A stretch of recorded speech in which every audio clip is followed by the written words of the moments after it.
শ্রমিকরা সবচেয়ে বেশি শহীদ হয়েছে। শুধু জুলাই গণ অভ্যুত্থান নয়, জুলাই গণ অভ্যুত্থানের আগেও গত 16 বছরে ফেসিবাদী সরকারের বিরুদ্ধে আমাদের যে গণতান্ত্রিক লড়াই, গণতান্ত্রিক আন্দোলন, সেখানেও শ্রমজীবী মানুষদের, রিক্সাওয়ালাদের, গার্মেন্টস শ্রমিকদের সবার অতুলনীয় অবদান ছিল। আপনাদের নিশ্চয়ই মনে আছে 2023 সালের 28 অক্টোবর বিএনপির নয়াপল্টনের যে সমাবেশ, সেই সমাবেশে শ্রমিকরা আবাবিল পাখির মতো ঝাঁকে ঝাঁকে উড়ে এসেছিল। আমাদের এখনো মনে পড়ে আগস্টের 2 তারিখ এবং 3 তারিখে আমরা যখন শহীদ মিনারে যাই, তখন দেখেছিলাম রিক্সা শ্রমিকরা কিভাবে দল বেঁধে শহীদ মিনারে ছুটে যাচ্ছে। ছাত্রদের নেতৃত্বে যে গণ অভ্যুত্থান শুরু হয়েছিল, সেই গণ অভ্যুত্থানকে শ্রমিকদের মতো এত আপন কেউ করে নিতে পারে নাই। ফলত আমরা দেখেছি এই গণ অভ্যুত্থানের সবচেয়ে বেশি শহীদের সংখ্যা যেই ক্যাটাগরিতে, সেই ক্যাটাগরির নাম হচ্ছে শ্রমিক। কিন্তু আমরা দেখলাম গণ অভ্যুত্থানের পরে শ্রমিকরা তাদের কর্মক্ষেত্রে ন্যায্য হিস্যা তো পেলই না, উল্টো শ্রমিক হত্যাও শুরু হলো। আপনাদের নিশ্চয়ই মনে আছে গত বছরের সেপ্টেম্বর মাসে নীলফামারীতে উত্তরা ইপিজেটে একজন শ্রমিক হত্যা হয়েছিল। একজন শ্রমিককে গুলি করে মেরে ফেলা হয়েছিল। সেই শ্রমিকের গুলির, সেই হত্যার বিচার এখনো হয় নাই। গণ অভ্যুত্থানের পরে শ্রমিকদের বুকে আর গুলি চলবার কথা ছিল না, কিন্তু আমরা দেখেছি যেমন করে শেখ হাসিনার সরকার, শেখ হাসিনার পুলিশ, শেখ হাসিনার আইন শৃঙ্খলা রক্ষাকারী বাহিনী শ্রমিকদের বুকে গুলি চালাতো, গণ অভ্যুত্থানের পরেও শ্রমিকদের বুকে গুলি চলেছে এবং সেই গুলির কোনো প্রতিকার পাওয়া যায়নি, কোনো বিচার হয়নি। আমরা দেখেছি বাংলাদেশের শ্রমিক রাজনীতির নামে কি ভণ্ডামি চলে। শ্রমিকদের কপাল, শ্রমিকদের নসিব শ্রমিকরা নির্ধারণ করতে পারে না। শ্রমিকদের নসিব নির্ধারণ করে মালিকরা, যাদের পয়সা আছে, যারা শিল্পপতি, যারা গার্মেন্টস এর মালিক, তারা নির্ধারণ করে শ্রমিকদের ভাগ্য। আজকে আমি উদাত্ত কণ্ঠে আহ্বান জানাচ্ছি শ্রমিক ভাইদেরকে, আপনাদের কপাল, আপনাদের মজুরি, আপনাদের হিস্সা আপনাদেরকে বুঝে নিতে হবে। কোন শিল্পপতি, পয়সাওয়ালা শ্রমিকদের ভাগ্য নির্ধারণ করবে না। বাংলাদেশের শ্রমিক সংগঠনগুলো, বাংলাদেশের ট্রেড ইউনিয়ন দীর্ঘদিন ধরে শ্রমিকদের বাইরে গিয়ে এই পয়সাওয়ালা শিল্পপতিদের হাতে তারা কুক্ষিগত করে রেখেছে। ফলত আমরা দেখি মাসের পর মাস শ্রমিকরা বেতন পায় না। ঈদের আগে পোশাক শ্রমিকরা বোনাস পায় না, তাদেরকে রাস্তায় নেমে আসতে হয় 2 দিন পর পর। এবং যখন শ্রমিকরা রাস্তায় নেমে আসে, তখন সরকার আর শ্রমিকদের সঙ্গে পরামর্শ করে না, তারা পরামর্শ করে পোশাক কারখানার গার্মেন্টস এর মালিকদের সঙ্গে। এই গার্মেন্টস এর মালিকরা পোশাক শ্রমিকদের কষ্ট বোঝে না, কিভাবে করে 12 ঘন্টা হাড় খাটুনি করে তারা ডিউটি করে, এইটা পোশাক শ্রমিকদের, পোশাক কারখানার মালিকরা বোঝে না।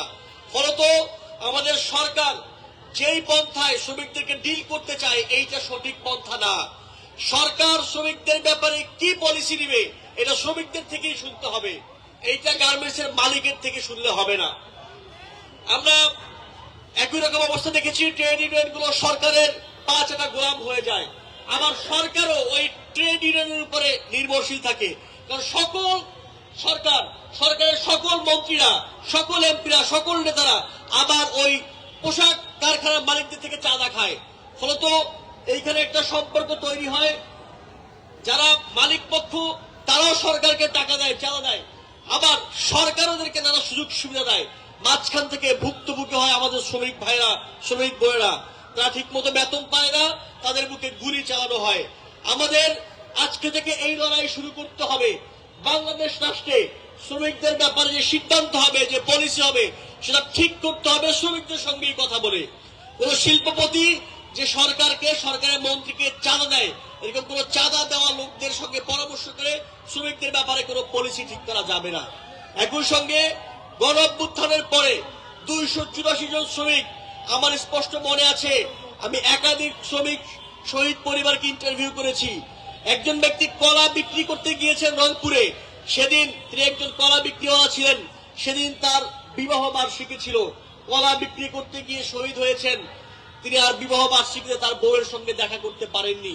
এই যে শ্রমিকরা জীবন দিয়েছেন, শ্রমিকরা কি শুধুমাত্র সারা জীবন এভাবে অকাতরে জীবন বিলিয়ে যাবেন, নাকি বাংলাদেশের শ্রমিকদের ভাগ্য পরিবর্তন হবে সেটা জাতীয় শ্রমিক শক্তির নেতৃবৃন্দের ঠিক করতে হবে। আপনাদের ঠিক করতে হবে যাতে 2 দিন পর পর সিলেটে যারা চা শ্রমিক আছেন তাদেরকে আন্দোলনে নামতে না হয় তাদের বেতন ভাতা বৃদ্ধি করবার জন্য। আপনাদেরকে সিদ্ধান্ত নিতে হবে ঢাকার পোশাক শ্রমিক কারখানাগুলোতে, ঢাকার পোশাক কারখানাগুলোতে, গার্মেন্টস গুলোতে, ইপিজিট গুলোতে যাতে 2 দিন পর পর বেতনের জন্য, বোনাসের জন্য শ্রমিক ভাইদেরকে আন্দোলনে নামতে না হয়। এই সকল ব্যাপারে আপনাদেরকে ভূমিকা নিতে হবে। শ্রমিক শক্তি কখনোই যদি এনসিপি কোনদিন ক্ষমতায় যায় সেদিনও শ্রমিক শক্তি সরকারের পক্ষ হয়ে শ্রমিকদের বিপক্ষে কথা বলবে না। আমি শ্রমিক শক্তিকে এরকম কঠোর ভূমিকায় দেখতে চাই। শ্রমিক শক্তি শ্রমিকদের পক্ষে থাকবে, এটাই আমরা চাই। যদি এনসিপি সরকার গঠন করে তারপরেও সরকারের হয়ে শ্রমিকদের বিপক্ষে কখনো জাতীয় শ্রমিক শক্তি কথা বলবে না। আমি জাতীয় শ্রমিক শক্তির নেতৃবৃন্দের প্রতি এই আশা রাখি, এই প্রত্যাশা রাখি। শ্রমিক শক্তির নেতৃবৃন্দ যথেষ্ট অভিজ্ঞ। এখানে আমি শ্রমিক শক্তির কয়েকজন নেতৃবৃন্দকে দেখছি যাদের সঙ্গে আমি একসঙ্গে ছাত্র রাজনীতি করেছি।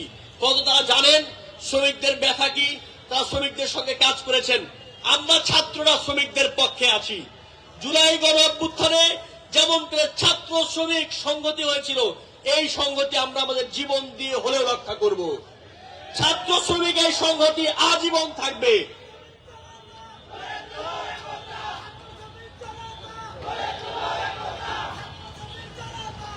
ছাত্রদের ডাক দেয়া কোন সংস্কার আন্দোলন থেকে গণ অভ্যুত্থান, যেখানে শ্রমিকদের কোনো পাওয়া ছিল না, শ্রমিকদের কোনো চাওয়া ছিল না, শুধুমাত্র ছাত্রদের টায়ে তারা রাস্তায় নেমে এসেছিল। আমরা ছাত্ররাও শ্রমিকদের সকল সুবিধা অসুবিধায় রাস্তায় নেমে আসতে প্রস্তুত আছি। শ্রমিক ভাইদেরকে অনুরোধ করব, আহ্বান জানাবো, আপনারা বাংলাদেশের মানুষের পক্ষে থাকুন, শ্রমিকদের পক্ষে থাকুন। আমরা ইনশাল্লাহ একসঙ্গে বাংলাদেশের শ্রমিকদের ন্যায্য হিস্সা আদায় করে ছাড়বো ইনশাল্লাহ। জাতীয় নাগরিক পার্টি এনসিপি জিন্দাবাদ, ছাত্র শক্তি জিন্দাবাদ, শ্রমিক শক্তি জিন্দাবাদ, ছাত্র শ্রমিক সংহতি জিন্দাবাদ। ধন্যবাদ জাহিদ ভাইকে। ছাত্র শ্রমিকের এই সংহতির তার যে আকাঙ্ক্ষা, সেই আকাঙ্ক্ষা পূরণ হোক। আমরাও চাই যে আমাদের এখানকার যে ছাত্র, সেই ছাত্রের প্রত্যেক বাবা মা বা আত্মীয় স্বজন প্রত্যেকে কোনো না কোনো শ্রমের সাথে জড়িত। আমরা বন্ধুগণ, আমরা আজকে এখানকার যে বন্ধন দেখছি, আমরা চাই সেই বন্ধন অটুট থাকুক। ছাত্রদের ডাকে যেভাবে গণ অভ্যুত্থানে স্বতঃস্ফূর্ত ভাবে এই যে শ্রমিকরা নেমেছিল, আমরাও চাই আমাদের যে পরবর্তী যে লড়াই, সেই লড়াই হচ্ছে শ্রমিকের লড়াই, শ্রমিকের ভাগ্যের লড়াই। সেই ভাগ্যের লড়াইয়ে আমরা চাই আমাদের সাথে আমাদের অগ্রণাগী থাকবে এই ছাত্র ভাইরা, আমরা সেই প্রত্যাশা রাখি। বন্ধুগণ, এখন বক্তব্য রাখবেন জাতীয় নাগরিক পার্টির যুগ্ম আহ্বায়ক, কেন্দ্রীয় যুগ্ম আহ্বায়ক জনাব আলী আহসান জুনায়েদ। জনাব আলী আহসান জুনায়েদ।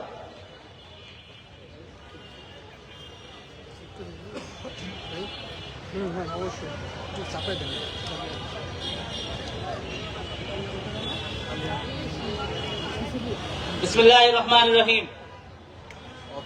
আন্তর্জাতিক শ্রমিক দিবসে শ্রমিক শক্তি, জাতীয় শ্রমিক শক্তির উদ্যোগে আয়োজিত আজকের এই অনুষ্ঠানে উপস্থিত জাতীয় নেতৃবৃন্দ, সংসদ সদস্য উপস্থিত আছেন, উপস্থিত জাতীয় শ্রমিক শক্তির বিভিন্ন স্তরের নেতৃবৃন্দ, উপস্থিত সাংবাদিক বন্ধুগণ এবং আমার প্রিয় শ্রমিক সহযোদ্ধাবৃন্দ, আসসালামু আলাইকুম। আসলে প্রতি বছর আন্তর্জাতিক শ্রমিক দিবস আসে, আমরা নানা ধরনের কথা বলি, নানা কথার ফুলঝুরি ফুটে, কিন্তু শ্রমিকদের ভাগ্যের কোনো পরিবর্তন হয় না। আমরা দেখতে পাচ্ছি এই জাতির পরিবর্তনে, প্রত্যেকটি পরিবর্তনের আন্দোলনে, সংগ্রামে প্রতিটা জায়গায় শ্রমিকের রক্ত ঝরে। রাষ্ট্র ব্যবস্থার পরিবর্তন হয়, কিছু মানুষের ভাগ্যের পরিবর্তন হয়, কিন্তু শ্রমিকদের ভাগ্যের কোনো পরিবর্তন হয় না। এটা একটি স্বাভাবিক ঘটনা। এই জুলাই গণ অভ্যুত্থানেও শ্রমিক ভাইয়েরা যেভাবে করে রাজপথে নিজের বুকের তাজা রক্ত ঢেলে ফেসিবাদকে রিমুভ করতে, সরিয়ে দিতে, অপসারণ করতে যে ভূমিকা রেখেছেন, তারপরেও আমরা দেখেছি শ্রমিকদের ভূমিকা সেইভাবে আলোচিত হয়নি, রাষ্ট্রীয় পর্যায়ে আলোচিত হয়নি, কোন পর্যায়ে সেভাবে আলোচিত হয়নি। অথচ আপনাদের মনে থাকার কথা যে রিক্সা চালকেরা জুলাই গণ অভ্যুত্থানে অ্যাম্বুলেন্সের ভূমিকা পালন করেছেন। যখন রাস্তায় কোনো পরিবহন ছিল না, রিক্সা চালকেরা আমার ভাই আহত শহীদদেরকে অ্যাম্বুলেন্সের মতো করে হাসপাতালে নিয়ে গিয়েছেন। আমরা দেখেছি ট্রাক চালকেরা রাস্তা আটকে দিয়েছেন যাতে করে পুলিশের গাড়ি আন্দোলন স্থলে পৌঁছাতে না পারে। এভাবে করে নানা পর্যায়ের মানুষেরা এই আন্দোলনে সম্পৃক্ত হয়েছেন, গণ অভ্যুত্থানকে সফল করতে ভূমিকা রেখেছেন। গণ অভ্যুত্থান পরবর্তী সময়ে শ্রমিক ভাইদের চাহিদা তো তেমন কিছু ছিল না, কিন্তু শ্রমিক ভাইদের সাথে কোনো আলাপ হয়নি, এই স্টেক হোল্ডারদের সাথে কোনো আলাপ আলোচনা রাষ্ট্রের হয় নাই, যে কারণে গণ অভ্যুত্থান পরবর্তী সময়েও আমরা দেখেছি কলকারখানা বন্ধ হয়েছে, শ্রমিকদেরকে নানা দুর্ভোগ দুঃসহ জীবনের মধ্য দিয়ে যেতে হয়েছে, অনেকের লিভিং স্ট্যান্ডার্ড চেঞ্জ হয়েছে, কিন্তু শ্রমিকদের লিভিং স্ট্যান্ডার্ডে কোনো পরিবর্তন হয় নাই, বরং অবনতি ঘটেছে। এই যে বাস্তবতা, সমাজের এই বাস্তবতাটুকুকে পরিবর্তন করতে আমাদেরকে এক হয়ে কাজ করতে হবে। রাষ্ট্র এবং শ্রমিকের মধ্যে মেলবন্ধন করতে হবে।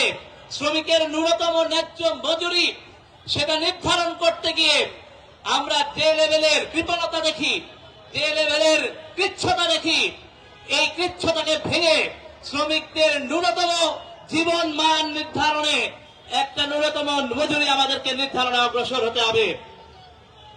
আমাদের মাঝে উপস্থিত হয়েছেন জাতীয় নাগরিক পার্টি এনসিপির সংগ্রামী সদস্য সচিব জনাব আক্তার হোসেন এমপি।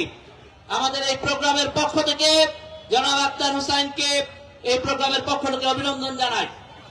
আমরা যে বলছিলাম যে সারা দেশে গণ অভ্যুত্থানের ফলে মানুষের মধ্যে যে পরিবর্তনের আশা আকাঙ্ক্ষা জাগ্রত হয়েছে, সেই আশা আকাঙ্ক্ষার বাস্তবায়ন এখনো ঘটে নাই। শ্রমিকদের ক্ষেত্রে সেই ঘটনা আরো নিম্নগামী, শ্রমিকদের ভাগ্যের তেমন কোনো পরিবর্তন হয় নাই। শ্রমিকরা কি কেবলই কি শুধু রক্ত দিবেন? প্রতিটা আন্দোলনে, প্রতিটা সংগ্রামে তারা কি কেবলই রাজনৈতিক স্বার্থের বলি হবেন, কেবলই রাজনৈতিক টুল হিসেবে ব্যবহৃত হবেন? শ্রমিকদের ছাড়া কোনো আন্দোলন সফল হয় না, সেজন্য কি আন্দোলন সফল করার জন্য শ্রমিকদের বুকের রক্ত কেবল ব্যবহৃত হবে, কিন্তু তাদের ভাগ্যের পরিবর্তন হবে না? এই ধরনের রাষ্ট্র আমরা দেখতে চাই না।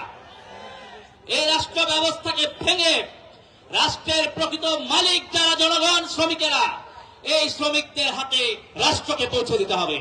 এ লড়াই আমাদের, এ লড়াই শ্রমিক শক্তির, এ লড়াই বাংলাদেশের জনগণের, এ লড়াই আমাদের সকলকে মিলে করতে হবে। শ্রমিকদের জীবন মান উন্নত করতে হবে। প্রোডাক্ট নির্ধারণের সময় পণ্যের যেমন আমরা কোয়ালিটি দেখি, কিন্তু যারা পণ্য তৈরি করছেন তাদের জীবনের কোয়ালিটি কিন্তু আমরা দেখছি না। সুতরাং তাদের জীবনকে কোয়ালিটি করতে হবে, তাদের লাইফকে সুন্দর করতে হবে, তাদের জীবনের নিরাপত্তা দিতে হবে। আমরা দেখি প্রতিষ্ঠানগুলো যেভাবে করে পণ্য ইম্পোর্ট এক্সপোর্ট করার জন্য ব্যস্ত থাকেন, ওই প্রতিষ্ঠানের সেফটি নিশ্চিত করায় আমরা কোনো উদ্যোগ দেখি না, যে কারণে রানা প্লাজার মতো ঘটনা ঘটে, যে কারণে গার্মেন্টসে অগ্নি আগুনে পড়ে আমার শ্রমিক ভাই বোনেরা শহীদ হন। এই পরিস্থিতি থেকে এই জাতিকে মুক্ত করতে হবে। রাষ্ট্রকে শুধুমাত্র প্রতিষ্ঠানের মালিকদের সাথে কথা বললে হবে না, শ্রমিকদের সাথে কথা বলতে হবে, তাদের ন্যায্য প্রতিনিধিত্ব এবং তাদের অধিকারকে নিশ্চিত করতে হবে।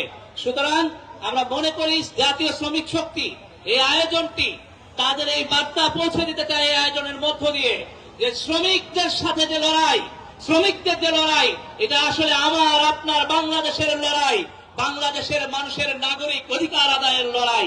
এ লড়াই আমাদেরকে লড়ে যেতে হবে, এ লড়াই আমরা লড়বো ইনশাআল্লাহ। আপনাদেরকে আবারও আন্তর্জাতিক শ্রমিক দিবসের সংগ্রামী শুভেচ্ছা জানিয়ে এখানে শেষ করছি। আসসালামু আলাইকুম।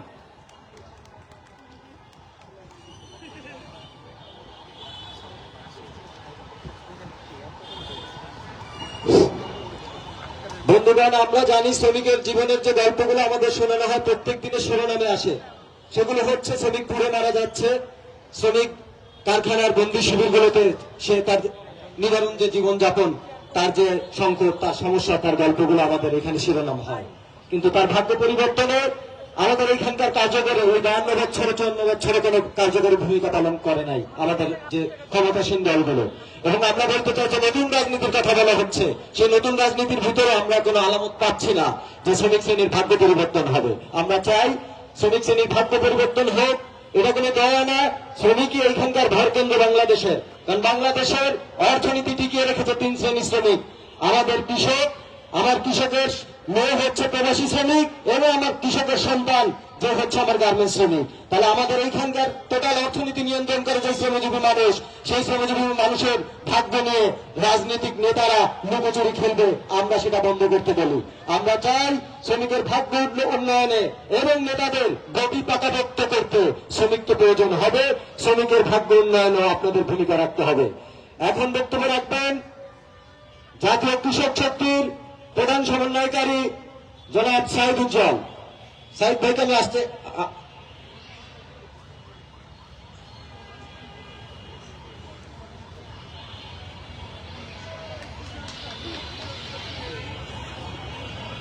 উপস্থিত আজকের এই অনুষ্ঠানের প্রধান অতিথি, গণ অভ্যুত্থানের অন্যতম নেতা, আমাদের নেতা জনাব আক্তার হোসেন এমপি। উপস্থিত আছেন আমাদের আরেকজন গণ অভ্যুত্থানের নেতা হান্নান মাসুদ, আজকের অনুষ্ঠানের সম্মানিত সভাপতি, এবং আজকে আমাদের সামনে উপস্থিত জাতীয় নেতৃবৃন্দ এবং শ্রমজীবী ভাই ও বোনেরা। আমি একটা কথা বলতে চাই, আমাদের আরমান ভাই বলে গেছেন যে বাংলাদেশের অর্থনীতি দাঁড়িয়েছে তিনটি শ্রেণীর উপর: কৃষক, তার শ্রম, কৃষকের সন্তান, তার গার্মেন্টস কন্যা এবং প্রবাসী শ্রমিক। কিন্তু আপনারা যদি দেখেন যে এই যে শ্রমের উপর একটা বিশাল অর্থনীতি দাঁড়িয়ে আছে, সেই শ্রমকে সারা বিশ্বে বলা হয় যে বাংলাদেশ হলো সবচেয়ে বেশি সস্তা শ্রমের দেশ। এটা আমাদের বাংলাদেশের জাতির জন্য অত্যন্ত লজ্জার বিষয়। কারণ যেই শ্রমিক তার শ্রম দিয়ে একটা বিশাল অর্থনীতি গড়ে তুলেছে, সেই শ্রমিকের, আপনারা জানেন যে আমরা দীর্ঘদিন গাজীপুর সহ বিভিন্ন জায়গায় কাজ করেছি, এবং যারা শ্রমজীবী মানুষ তারাও জানেন যে একটা ঘরের মধ্যে 4-5 শ্রমিক, মা বাবা স্বামী স্ত্রী একসাথে ঘরের মধ্যে থাকতে হয়। এটা অত্যন্ত লজ্জার বিষয় যে আমরা স্বাধীনতার এত বছর পরেও একটা সুন্দর কল্যাণমুখী শ্রমিক বান্ধব রাষ্ট্র গড়তে পারি নাই। আপনারা জানেন যে আজকে বাংলাদেশে এই 24-এর গণ অভ্যুত্থানে সবচেয়ে বেশি জীবন দিয়েছে এই শ্রমিকেরা। কিন্তু আমরা কি দেখতে পাচ্ছি? আমরা সংসদে দেখতে পাচ্ছি 11,000 কোটি টাকা যাদের ঋণ আছে, সেই লোকেরা আজকে সংসদ সদস্য। ফলে আমি বলবো যে এই সংসদে শ্রমিক কৃষকের প্রতিনিধিত্ব নিশ্চিত করতে হবে। আপনারা জানেন যে 70-এর গণ পরিষদের যে নির্বাচন, সেই নির্বাচনে মৌলানা ভাসানী একটি কারণ দেখিয়েছিলেন সেই অংশগ্রহণ না করার জন্য, সেটা হলো এই গণপরিষদে কৃষক এবং শ্রমিকের অংশগ্রহণ ছিল না। সেই ইতিহাসটা স্মরণ করিয়ে দিয়ে বলতে চাই যে যারা শ্রমিক এবং কৃষক তাদের অধিকার আদায়ের জন্য আজকে নারী কোটায় সংসদে সদস্য হয়, কিন্তু শ্রমিক এবং কৃষকের প্রকৃত অর্থে কোনো দলগুলো যায় না এবং আলাদাভাবে তাদের জন্য কোনো কোটার সিস্টেম নেই। ফলে যেহেতু সংসদ থেকে আইন প্রণয়ন হয়, আমি আহ্বান করব আমাদের যারা এই গণ অভ্যুত্থানের নেতৃবৃন্দ, এখানে বেশিরভাগই ইতিহাস চর্চা হয়। আপনারা এখানে আপনারা শ্রমজীবী সন্তান, শ্রমজীবী মানুষের সন্তান।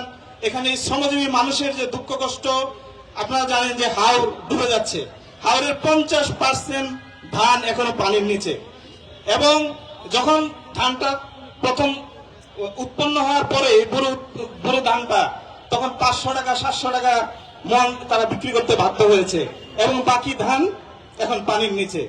তো এগুলো বলার জন্য আমি আহ্বান জানাবো, যারা এখন বাংলাদেশের রাজনীতি সংসদ কেন্দ্রিক হচ্ছে, ফলে আপনাদেরকে আহ্বান জানাই যে আমাদের এই যে শ্রমজীবী মানুষ, তাদের প্রকৃত দুঃখ কষ্ট এবং তাদের এই বাংলাদেশে যে নতুন রাষ্ট্র ব্যবস্থা আমরা আন্দোলন করছি, নতুন সংস্কার, সেই সংস্কারে শ্রমিক, কৃষক এবং মেহনতি মানুষের তার কথা থাকবে, তার অধিকার থাকবে, সেই আহ্বান জানিয়ে আমি আমার বক্তব্য শেষ করছি।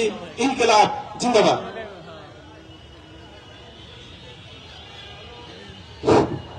ধন্যবাদ সাইদ ভাইকে।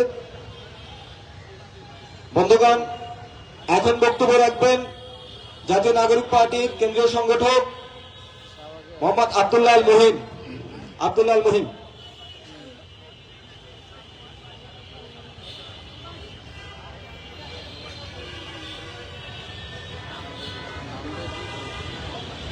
সংগ্রামী শ্রমিকবৃন্দ, আজকের এই দিনে জাতীয় শ্রমিক শক্তি কর্তৃক আয়োজিত শ্রমিক সমাবেশে উপস্থিত সকল সহযোদ্ধাদেরকে জানাচ্ছি আন্তর্জাতিক শ্রমিক দিবসের শুভেচ্ছা। প্রিয় সহযোদ্ধা বন্ধু, আমরা শ্রমিক নিয়ে অনেক কথা শুনেছি। শ্রমিকরা আর দয়ার পাত্র হিসেবে থাকতে চায় না। আমরা দেখেছি 24-এর অভ্যুত্থানে কিভাবে ছাত্র শ্রমিক জনতা মাঠে নেমেছিল। শ্রমিকরা শহীদ হয়েছিল, কিন্তু তাদের নাম সেভাবে উচ্চারিত হয়নি। শ্রমিকদের নিয়ে অনেক সংগঠন গড়ে উঠেছে, কিন্তু কয়জন শ্রমিকের অধিকার আদায় করেছে তা পারেনি। সময় হয়েছে এখন সেই অধিকার আদায় করার, সময় হয়েছে নতুন করে শ্রমিকদের নিয়ে চিন্তা ভাবনা করার। এদেশে সরকারি কর্মকর্তাদের নিয়ে পলিসি রয়েছে, প্রাইভেট সেক্টরের লোকজনদেরকে নিয়ে পলিসি রয়েছে, কিন্তু আমার শ্রমিক ভাইদেরকে নিয়ে কোনো পলিসি এখনো নেই। আমরা স্পষ্টভাবে বলতে চাই, শ্রমিকদেরকে নিয়ে আর হেলাফেলা চলবে না। শ্রমিকদেরকে মজুরি থেকে বঞ্চিত করা চলবে না। আমরা আমাদের শ্রমিক ভাইদেরকে নিয়ে এদেশের প্রত্যেকটি সেক্টরে তাদের ন্যায্য অধিকার আদায় করে ছাড়বে ইনশাআল্লাহ। আগামী দিনে জাতীয় শ্রমিক শক্তি সেই অধিকার পূরণ করবে এবং শ্রমিকদের মেন শক্তি হিসেবে কাজ করবে, সেই প্রত্যাশা রেখে এখানে শেষ করছি। ধন্যবাদ সবাইকে।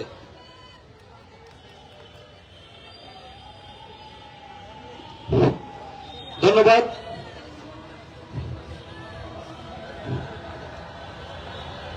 আজানের জন্য আমরা 2 মিনিট ই করি।